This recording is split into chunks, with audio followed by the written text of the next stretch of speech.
Sabi dito mga kababayan sa mga latest na balita, si dating Pangulong Digong, pwede daw po mga kababayan na masampaan pa ng ibang mga kaso. Duterte may face other charges aside from crimes against humanity. Sabi po ni Attorney Gilbert Andres, Executive Director. Nag-appeal si Amy Marcos sa Palasyo Malacanang. Kapo nagsulat mga kababayan, April 1, 2025. Address kay Lucas Bersamin. Anong katotohanan pa man ang gusto mong malaman na nakadilat na yung katotohanan na si Digong ay dapat lang na harapin niya ang kanyang accountability sa ICC. Kasi yung ICC may karapatan, may opsyon na kunin ang tulong ng Interpol. In which case, tayo po ay obligado. Nagbabagang mga balita at pagtalakay sa mga isyu ng lipunan. Bulsa! Opinyon, banat at paglalantad sa katotohanan. Bulsa! What you see is what you get. You decide.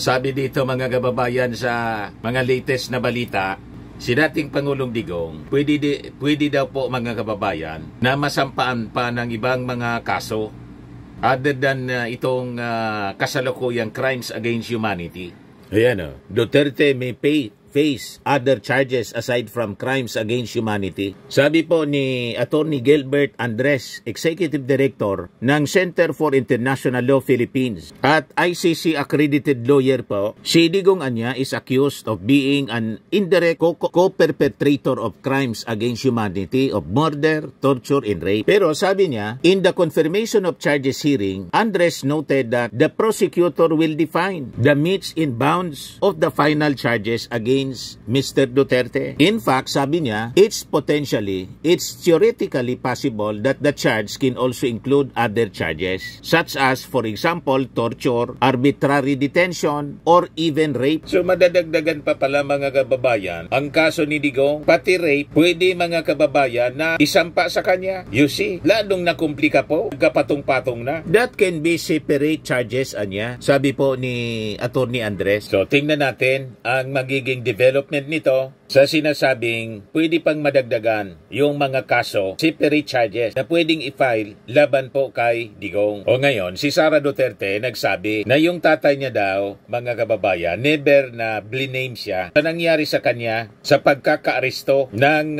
Interpol or sa pagkakaaresto ng ICC. Kasi yung warrant of arrest galing sa ICC. Then sabi rito, Sara Duterte says father never blamed her for his ICC arrest. Sabi niya, ever since, he never said anything like that to me. Even when I ran as Vice President, he never said anything like that to me. Bakit niya Mr. Marabilla sinasabi yan ni Sara Duterte? Iwan ko, basta lang siguro may masabi siya sa interview. Kung ano-ano lang. Bakit naman kasi siya sisisihin sa ICC arrest? Wala naman tala siyang kinalaman doon. Ba't naman sisisihin siya ng kanyang tatay? Ang talagang dapat sisihin ni Digong kung bakit siya na-arrest ng ICC, yung sarili niya. Lahat ito kagagawan niya. Nadamay yung kanyang buong pamilya at pati yung mga barkada niya. Mga opisyal niya, mga barkada niya, nadamay. At ang masama, gusto niyang idamay yung buong bansa. Hindi man tayo naniniwala doon sa mga sinasabi ni Digong through his lawyer na irespeto na lang yung due process. Lagi pong baliktad yung mga sinasabi ni Digong. Pag sinabing irespeto, huwag irespeto. Kasi kung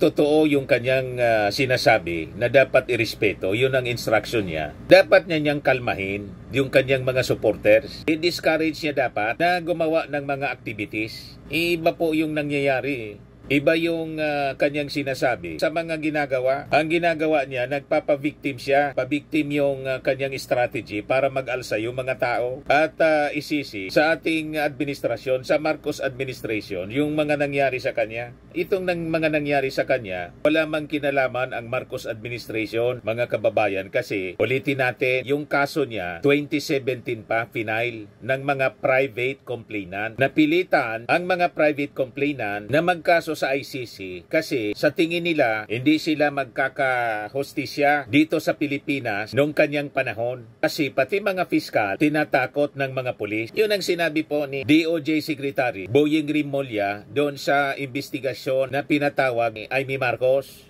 Hindi niya gumagana. There was a failure of judiciary during that time. Pero anya ngayon, inaayos niya. Sabi ni Boying Rimulya. Sabi ni Amy Marcos. Bakit anya hindi na lang kinaso rito? Sagot po ni Boying Rimulya. Hindi man namin anya pwedeng pagdiktahan yung mga complainants kung saan nila gusto magkaso. At unang-una, nangyari ito 2017, wala pa sila sa posisyon. So tama si Boying Rimulya. So ang akala kasi ni Digo, sa pagkala sa ICC, ligtas na siya, inakalimutan mga kababayan niyang kumala sa Interpol. Talagang ginusto na ng Diyos na mangyari ito sa kanya para po makilala niya ang totoong Diyos na kanyang pinagmumura during his time. Diba? Ganon mga kababayan. Pero anya Mr. Maravillas, diba? May lumabas na balita ngayon, latest na balita. Nag-appeal si Amy Marcos sa Palasyo Malacanang na paintulutan yung mga ininbita niyang secretary para sa investigation bukas. Continuation ng ganyang Senate investigation. Nag-appeal pa mga kababayan. Ayaw pang tumigil. Ayaw sumuko ni Senator Amy Marcos. Dito, kahapon nagsulat mga kababayan. April 1, 2025. Address kay Lucas Bersamin, Executive Secretary. Sabi niya, Dear Executive Secretary Bersamin, this refers to your letter dated March 31, 2025, expressing the refusal of the executive branch to attend the hearing of the Senate Committee on Foreign Relations scheduled on April 3, 2025. In the letter, it is claimed that further participation by the executive officials may no longer be necessary because they have candidly provided all information elicited by the committee during the last hearing, and that the undersigned has already publicly relayed her comprehensive findings thereon. You likewise claim that all matters not covered by the executive privilege have already been extensively discussed. Finally, you invoke the sub judice rule because there are 4 petitions currently pending in the Supreme Court involving the arrest and surrender of former President Rodrigo Roa Duterte. Regrettably, the undersigned finds none of the reason you adduce in the letter as sufficient justification for the refusal of executive officials to attend the hearing. Foremost, the findings you referred to in your letter, while sufficiently backed by factual and legal basis, are nonetheless preliminary. The committee is keen to provide the executive officials an opportunity to clarify issues, questions that surfaced last hearing. There are likewise new pieces of information that the committee has received, and in the interest of fairness and transparency, the committee would like to give executive officials a chance to explain their side relative to these new pieces of information. On your claim that the matter is covered by sub judice rule, the undersigned is confident that as our distinguished former Chief Justice, you are fully aware of the cases of Regis Romero et al. Versus Senator Estrada and the Senate Committee on Labor, Employment and Human Resources Development, Standard Chartered Bank et al. Versus Senate Committee on Banks, Financial Institutions and Currencies, and in the matter of the petition for issuance of writ of habeas corpus of Camilo Sabio versus Gordon, where the Supreme Court held that ongoing judicial proceedings do not preclude congressional hearings in aid of legislation. The power of legislative inquiry is an essential component of legislative power. The same cannot be made subordinate to a criminal or an administrative investigation or to special civil actions pending before the Supreme Court. Finally, sabi ni Amy Marcos, the undersigned emphasizes her adherence to the executive privilege doctrine. Nonetheless, it would be wise for the executive branch to bear in mind the ruling of the Supreme Court in Senate versus Ermita, where it was emphasized that executive officials are not exempt from the duty to disclose information by the mere fact of being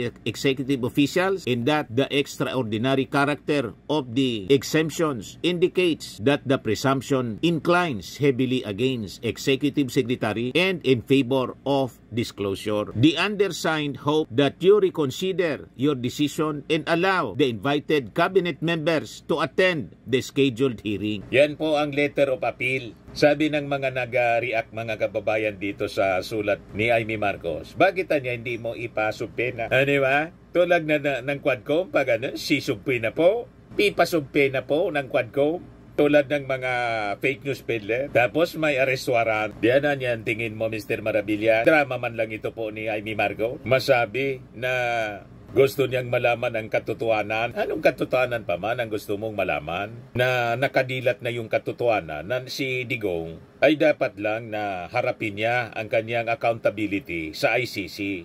Kasi yung ICC may karapatan sa panahon na sakop pa tayo ng ICC. Member pa kasi tayo noon. At yung ICC, may may opsyon na kunin ang tulong ng Interpol. In which case, tayo po ay obligated to cooperate with the Interpol. Yun ang nangyari kay Digong. Ngayon, nasa kamay na siya ng dahig ng ICC. Mismo nang yung si Digong ang nagsabi through his lawyer, si Attorney Kaufman, respect due process. So ano pa man, Senator Amy Marcos, yung pinagkakaabalahan mo? Mangampanya ka na lang kasi wala ka na sa Magic 12. Malamang matalo ka sa eleksyon dahil sa kasisiksik mo sa mga Duterte. Sa kakakampi mo sa mga Duterte, matatalo ka. Ito naman po, Firmax Firming and Lifting Cream, pinapahid po sa mga pulses in affected area. Mainam po sa paninigas ng mga kaso-kasuan.